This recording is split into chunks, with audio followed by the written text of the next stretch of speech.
Sorry, but there are plenty of things out there that can duplicate someone's memory. Just because you copied Kevin's thoughts doesn't mean you're him, Vicky said, pulling back the hammer on her gun. Now start explaining where he is. Okay, this is getting more and more intense by the moment. I thought to myself, okay, there's gotta be some reasonable way out of this. They think I'm an imposter. How I could possibly be an imposter, I have no idea, but they think it nonetheless. Think, use your brain. God, in comic books and movies, it's just like some thing that people do. They're just like, brain, activate. And suddenly they have the answer. I would so kill for some of that right now. What the hell was she talking about, not being able to read my thoughts? Telling me she's always been able to read my thoughts? And why wouldn't she be able to now? Wait. Nylea, I thought at her. Are you somehow blocking my thoughts? No, Nylea replied. I'm not blocking your thoughts. Psychics can't read people who are bonded with symbiotes. Psychics normally perceive the wavelengths that are created by a thought. However, when you're bonded with a symbiote, the wavelengths are completely changed. They operate on a different level. And basically, our wavelengths are overlapping one another. And because of this overlap, people with psychic abilities can no longer perceive your thoughts. It's simply a side effect. But on the upside of things, you at least know your friend Vicky wasn't lying to you about being psychic. If she was able to tell that she couldn't read your thoughts all of a sudden, that means she could to begin with. So she is psychic.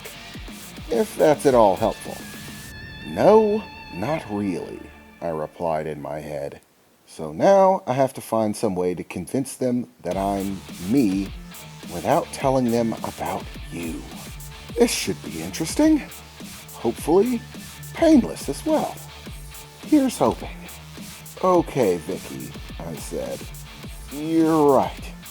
Not about the imposter thing, but about not being able to read my thoughts. Honestly, I didn't really believe that you could do it to begin with, but I've just learned that, yeah, you could. Which is a conversation I'm definitely going to want to have with you later. But for the moment being, I am a little bit more concerned about the guns.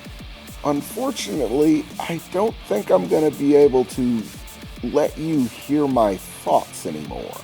It's not something that I can do. And truth be told, things are a little bit more complicated right now.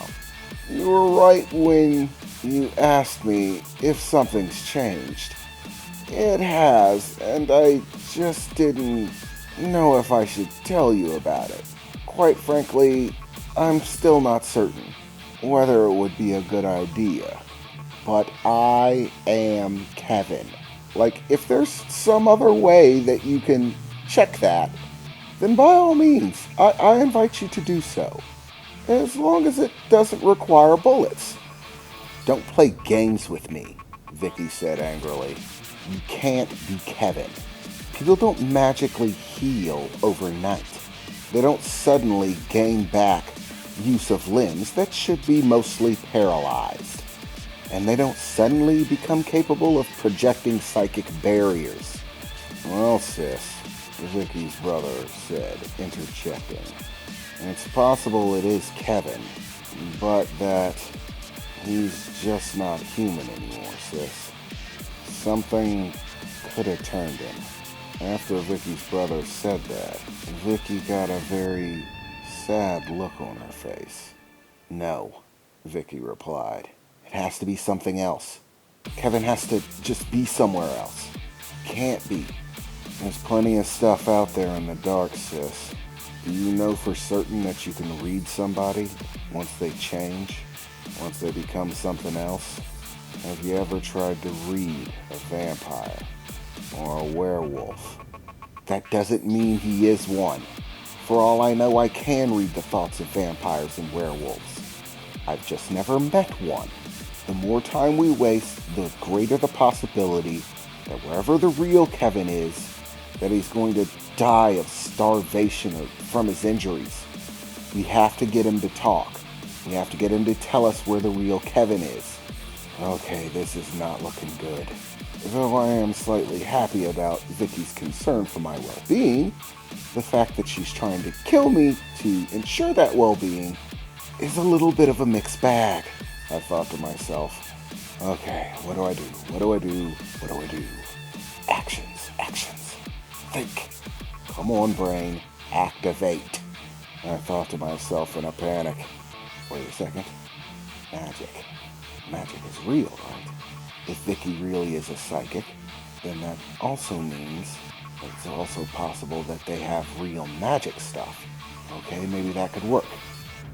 Hey Vicky, I said, before you go doing any kind of torture nonsense, stuff like that, maybe there's some magic stuff you could do.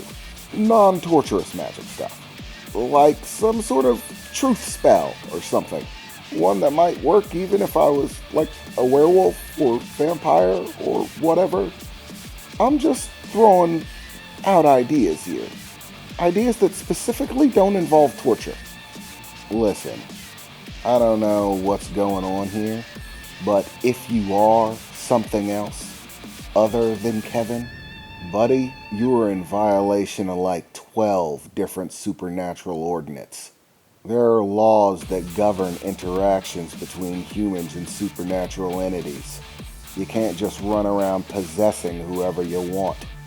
And if someone turns you into something, well then we have to have a different conversation. First one where I explain what the rules are to you, and next the one where you tell me what it is that turns you. Because they have, let's call it, a price to pay. There are rules, laws, and restrictions for things. As long as everybody follows the rules, everybody gets to live, whether you're creepy crawly or not. But if you were falling into one of those crowds, Vicky would have known about it. So I doubt whoever or whatever turned you, if you are turned, gave you any option in the matter, or went through the proper protocols. So, while you might get to live, I'm gonna have to hunt them down like a rabid dog. Kid, if you're trying to protect them, I'd suggest you get to talking right now, and be very convincing in why I shouldn't hunt them down. That is, if you're turned. And as far as magic spells that make you tell the truth, sorry, but there are plenty of supernatural entities that most non-offensive magical spells are basically useless against. Even if we tried to use a truth spell, if you were a werewolf, it wouldn't work at all. The same goes for vampires and about a dozen other things just off of the top of my head. So, right now is a good time to start being convincing. Kev, Vicky's brother said, pulling back the hammer on his gun and pointing it directly at my head. Oh, this is not good. The options are getting thinner by the moment. Okay, maybe it's about time that I just tell them. Or maybe I can get away with some partial truth. Not the whole thing. No, that might go bad. I thought to myself, okay, it's all or nothing at this point. They believe in werewolves, so let's hope that aliens are in their wheelhouse. Okay, guys, I'm gonna cut it straight with you. I can explain everything, but honestly, the explanation sounds pretty crazy. But seeing the situation we're in now, and the things that you're talking about, I'm just gonna have to hope that this kind of crazy is in your wheelhouse. That it's something that you can deal with. So, here goes. I have not been turned into a monster of any kind. I am not a werewolf, or a vampire, or any of those other things that might exist. And quite frankly, at this point in time, I'm starting to think that they really do. Just about everything else seems real.